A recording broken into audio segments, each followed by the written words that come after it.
భారత స్వాతంత్ర దినోత్సవ వేడుకలను తణుకు పట్టణంలో సిపిఐ ఆధ్వర్యంలో ఘనంగా నిర్వహించుకుంటూ ఉన్నాం.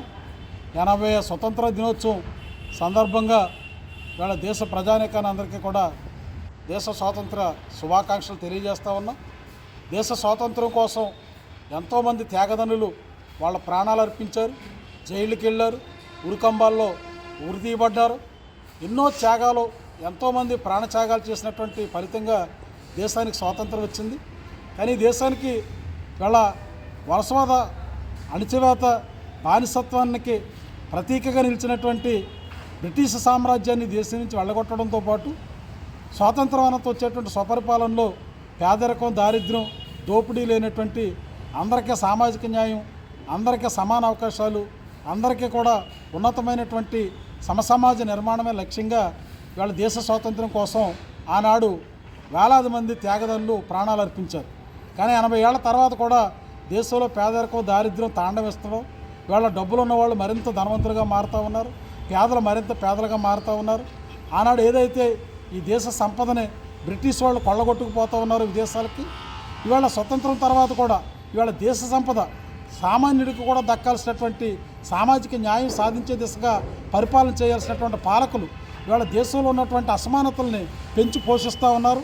వీళ్ళకి అవినీతికరమైనటువంటి పరిపాలన కారణంగా ఆ రోజు దేశ సంపద ఏమో విదేశాలకు తరలించకపోతే ఇవాళ దేశ సంపద ఏమో బడా పెట్టుబడిదారులు, కార్పొరేట్లకి వీళ్ళ దారాదత్తం చేస్తూ ఉన్నారు.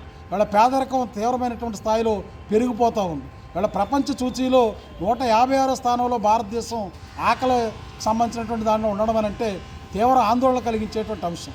కానీ నిజంగా వాళ్ళు చేసినటువంటి ప్రాణత్యాగాలు, స్వాతంత్రోద్యమంలో స్వాతంత్ర సమరవీరులు చేసినటువంటి పోరాటాలు, ఈ దేశంలో అందరికీ సమానమైనటువంటి అవకాశాలు దక్కాలి, సామాజిక న్యాయం ఉండాలి, కుల మతాలకు అతీతంగా ఏ రకమైనటువంటి భేదాభిప్రాయం లేకుండా అందరూ కలిసిమెలిసి సహజీవనం సాగించి ఒక ఉన్నతమైనటువంటి సమసమాజ నిర్మాణానికి వాళ్ళ కలలుగన్నారు. వాళ్ళ ఏదైతే స్వాతంత్ర్య సమరయోధులు కలలుగన్నారో అవి నేటికి నెరవేరకపోవడం చాలా బాధాకరం. ఎప్పటికైనా ప్రభుత్వాలు అవినీతికి వ్యతిరేకంగా పనిచేయాలి. కార్పొరేట్లకు దేశ సంపదని దోచిపెట్టడం కాదు, వాళ్ళ పేద వర్గాలకి కూడా ఈ దేశ స్వాతంత్రోద్యమ ఫలాలు అందేలాగా, వాళ్ళ సామాజిక న్యాయం సిద్ధించేలాగా ఇవాళ ప్రభుత్వాలు ముందుకు రావాలి. ఆనాడే ఎప్పుడైతే సామాజిక న్యాయం సిద్ధిస్తుందో అప్పుడే దేశ స్వాతంత్ర సమరయోధుల యొక్క కన్న కళలు ఫలిస్తాయి. వాళ్ళ త్యాగాలకి వాళ్ళకి మనం స్ఫూర్తినిచ్చినటువంటి వాళ్ళు అవుతాం.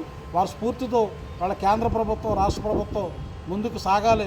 పేదరిక నిర్మూలన కోసం, సామాజిక న్యాయం సాధించేదానికోసం, స్వాతంత్రాన్ని కాపాడుకునే దానికోసం, రాజ్యాంగాన్ని పరిరక్షించుకునే దానికోసం, మతతత్వం లేదా కులభావనలకు అతీతంగా ఒక ఉన్నతమైనటువంటి లక్ష్యంతో పనిచేసిన రోజే ఈ స్వాతంత్రానికి అర్థం ఉంటుంది. ఈ దేశ స్వాతంత్రం కోసం పోరాడినటువంటి గొప్ప త్యాగదనుల యొక్క స్ఫూర్తితో ఈ దేశాన్ని ముందుకు తీసుకెళ్ళాలి. ఈ దేశ సమైక్యతని, సమగ్రతని కాపాడుకోవడానికి అందరం పునరంకితం కావాలని మరోసారి దేశ స్వాతంత్ర శుభాకాంక్షలు తెలియజేస్తాం. నిర్దేశించిన లౌకిక ప్రజాస్వామిక సామ్యవాద విలువలు పరిరక్షించుకోవడానికి దేశ ప్రజలందరికీ సామాజిక ఆర్థిక రాజకీయ న్యాయాలను సాధించడానికి భావ ప్రకటన స్వేచ్ఛను మతపరమైన విశ్వాసం ఆరాధనలలో స్వేచ్ఛను కాపాడుకోవడానికి దేశ స్వాతంత్రాన్ని సమైక్యతను సౌభ్రాతృత్వాన్ని సంరక్షించుకోవడానికి మేమంతా పునరంకితం అవుతాం. మార్పు రావాలి అనే నినాదంతో కేంద్ర రాష్ట్ర ప్రభుత్వాల వైఫల్యాలను అనాలోచిత తిరోగమన ఆర్థిక విధానాలను ప్రజా వ్యతిరేక నిర్ణయాలను మతోన్మాద చర్యలను ప్రైవేటీకరణ యత్నాలను తిప్పికొట్టేందుకు ప్రజల మాన ప్రాణ హక్కుల రక్షణ కోసం, శాంతి సమానత్వం కోసం పరమత సహనాన్ని గౌరవిస్తూ మేము సైతం భారత కమ్యూనిస్ట్ పార్టీ సారథ్యంలో కమ్యూనిస్టులుగా ఉద్యమాల బాటలో ముందుకు సాగుతామని ప్రతిజ్ఞ చేస్తున్నాం. ఇలాగే ఉంటుంది ఫోటోలు తీరండి.